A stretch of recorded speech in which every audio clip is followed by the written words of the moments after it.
If you like The Proposal, if you like 27 Dresses, this book is for you.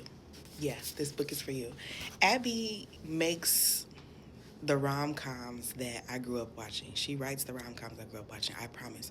Like, it's soft, but it's detailed. It's funny, but it's heart-wrenching. Like, it just, I don't know. I almost cried reading this one. I don't know. I don't know what was happening there. But I really love how much I relate to the main male character, Jacob.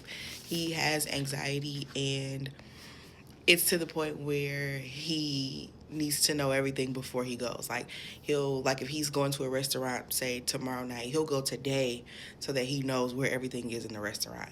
And I really appreciated a male character who was both flawed but also vulnerable. Like, he knew he was flawed, he knew his anxiety was a problem, and he wasn't afraid to share that with what was the female character, Brianna. He wasn't afraid to share that with Brianna right away, and I appreciated that. Also, her brother Benny in this story is dealing with renal failure, which is something that a friend of mine has experienced recently. So that was kind of difficult to read about, but also I understood it. Like, I understood where he was coming from. It's interesting to watch the male characters in this story because Brianna is pretty much like surrounding her life around them. Like, she's taking care of her brother, but she also takes on this caregiver role for Jacob and his anxiety. And it's interesting the way, like, she places herself between them.